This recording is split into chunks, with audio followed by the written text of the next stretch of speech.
complexes at 28 location in phase 1 is appended 28 పట్టుకొని వచ్చాడు.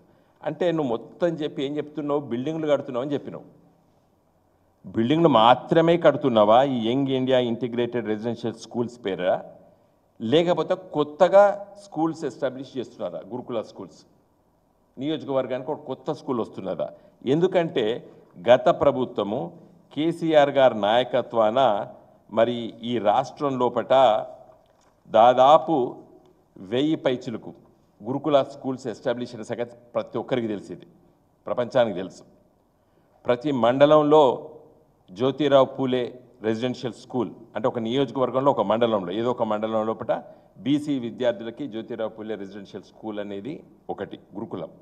అదేవిధంగా ఎస్సీ విద్యార్థులకి, ఎస్టీ విద్యార్థులకి, అదేవిధంగా మైనారిటీస్ విద్యార్థులకి. అయితే ఈ స్కూల్స్లో కొంత పర్సంటేజు అదర్ కేటగిరీ స్టూడెంట్స్ కూడా ఉన్నది. అది నిన్న మనకందరికి తెలుసు. ఆర్ఎస్ ప్రవీణ్ గారు నిన్న ప్రెస్ మీట్లో చాలా స్పష్టంగా ఎక్స్ప్లెయిన్ చేసిండ్రు. ఇంక్లూజివ్నెస్ అంటే ఇదే మీరే మొదటిసారి ఎస్సీ స్కూళ్ళల్లో వేరే కేటగిరీ పిల్లలకు అడ్మిషన్ ఇస్తున్నట్టు మీరు చెప్తున్నారు. ఇది చాలా కాలం నుండి ప్రతి గురుకులాల లోపల కొంత తక్కువ పర్సంటేజ్లో అయినా కానీ మిగతా సమాజంలో ఉన్న మిగతా వర్గాలకు కూడా అవకాశాలు ఉన్నాయి. మైనారిటీ రెసిడెన్షియల్ స్కూల్లో కూడా 9 నాన్ మైనారిటీ స్టూడెంట్స్కి అవకాశాలు ఉన్నాయి. ఎస్సీ రెసిడెన్షియల్ స్కూల్లో కూడా బీసీ విద్యార్థులకు అవకాశాలు ఉన్నాయి. బీసీ రెసిడెన్షియల్ స్కూల్లో కూడా ఎస్సీ విద్యార్థులకు బట్ తక్కువ కోటా ఉంటుంది. ఎందుకంటే వాళ్ళకి ఎక్స్క్లూజివ్నెస్ ఉన్నది, వాళ్ళ సొంతంగా స్కూల్స్ ఉన్నాయి. దీంట్లో కూడా ఏది ఇంటిగ్రేట్ కావడానికి ఆ విధంగా ఆలోచన చేసిన గత ప్రభుత్వాలు అది నడుస్తున్నాయి. కొత్తగా ఆలోచన కాదు ఇది. ఈయన ఏదో కొత్తగా చెప్తున్నాడు రేవంత్ రెడ్డి గారు. అయితే ఇక్కడ కన్ఫ్యూజన్ కాదు, ఇది కుట్ర. ఇది కన్ఫ్యూజన్ అని ఈ జీవోలో క్లారిటీ లేదని నేను ఇంతకుముందు అన్నా. కన్ఫ్యూజన్ కాదు ఇది. కన్ఫ్యూజన్ పేరట ఒక కుట్ర. అది ఏంటంటే కేసీఆర్ గారు దాదాపు 40, 50, 60, 70 ఏండ్లు పరిపాలించిన సమైక్య ఆంధ్రప్రదేశ్లో పరిపాలించినటువంటి కాంగ్రెస్ ప్రభుత్వాలు, తెలుగుదేశం ప్రభుత్వాలు పెట్టిన గురుకులాలకు దాదాపు 300% పెంచారు. అంతకుముందు 214 స్కూళ్ళు ఉంటే దాదాపు 1000 పైచీలకు స్కూళ్ళు గత ప్రభుత్వం కేసీఆర్ గారి నాయకత్వాన జ్యోతిరావు పులే గారి పేరిట బీసీ విద్యార్థులకు రెసిడెన్షియల్ స్కూల్స్, ఎస్సీ విద్యార్థులకి, ఎస్టీ విద్యార్థులకి, మైనారిటీ విద్యార్థులకైతే గత కాంగ్రెస్ తెలుగుదేశం ప్రభుత్వం ఈ సమైక్య ఆంధ్రప్రదేశ్ పరిపాలించిన రోజుల్లో ఒక్క స్కూల్లో వాళ్ళ పేరిట లేదు. కేసీఆర్ గారి ఆలోచనతోనే మహిళా అంటే మైనార్టీ గర్ల్స్ స్టూడెంట్స్కి, మైనార్టీ బాయ్స్ స్టూడెంట్స్కి, అదేవిధంగా గర్ల్స్ హాస్టల్స్, బాయ్స్ హాస్టల్స్ ఇవన్నీ పెట్టింది కాబట్టి మంచి పేరు వచ్చింది. ఎంత మంచి పేరు వచ్చిందంటే నిన్న రేవంత్ రెడ్డి గారు ఈ కుందూరులో నిన్నగాక మొన్న వారు ఫౌండేషన్ స్టోన్ వేసినప్పుడు విద్యార్థులతో మాట్లాడించారు. ఇంత బ్రహ్మాండంగా మాట్లాడినని చెప్పి సంబరపడ్డాడు రేవంత్ రెడ్డి గారు. కానీ they are not your products. గత ప్రభుత్వం ఏర్పాటు చేసిన స్కూళ్ళకి వెళ్ళి ఆ విద్యాభ్యాసం నేర్చుకున్నటువంటి విద్యార్థులు వాళ్ళు.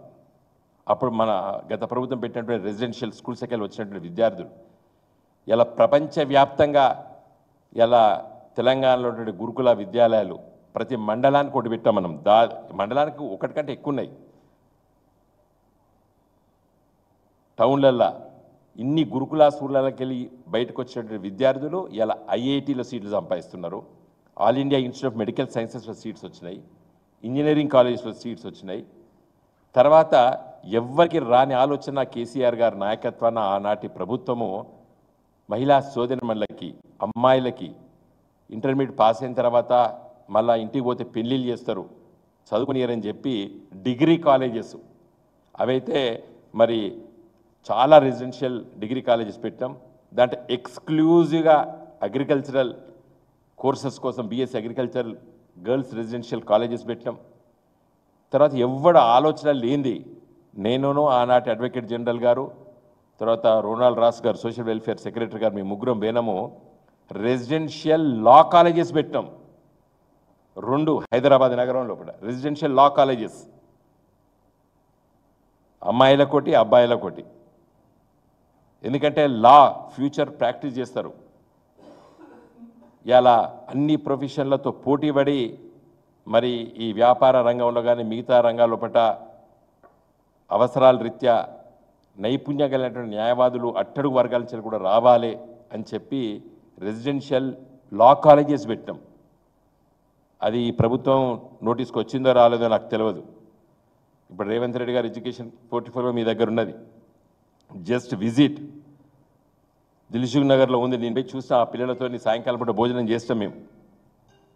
అమ్మాయిలు residential law college, agricultural college కరీంనగర్లో పెట్టినాం రెసిడెన్షియల్ అమ్మాయిలకి.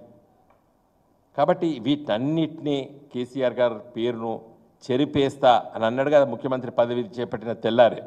దాంట్లో ఈ ప్రయత్నం, ఈ స్కూల్స్ ఎస్ చిత్తశుద్ధి ఉంటే నేను అడిగిన దానికి సూటిగా జవాబు చెప్పండి. Young India integrated residential schools చాలా బ్రహ్మాండంగా మీరు ఈ గ్రాఫిక్స్తోని నేను ఓపెన్ చేస్తే ఇది నేను డౌన్లోడ్ చేసి చూసిన మొత్తం బ్రహ్మాండంగా ఇన్ని పేజీలతో ఇన్ని బిల్డింగులు ఇవన్నీ చూపించారు. దీంట్లో చాలా బాగుంది. ఇది వాళ్ళ వెబ్సైట్లోకి వెళ్ళి డౌన్లోడ్ చేసి ఇప్పుడే ప్రింట్అవుట్ తీసిన. అయితే ఈ స్కూల్స్ కొత్తగా శాంక్షన్ చేస్తున్నారా, లేకపోతే ఇప్పుడున్నటువంటి మండలాల్లో గత ప్రభుత్వం 1000 గురుకులాలు పెట్టినటువంటి వాటిని కుదించి 119 చేయడానికి మీరు ప్రయత్నం చేస్తున్నారు? సూటి ప్రశ్న. ఎందుకంటే ఎడ్యుకేషన్ పోర్ట్ఫోలియో రేవంత్ రెడ్డి గారి దగ్గర ఉన్నది కాబట్టి you please answer my question.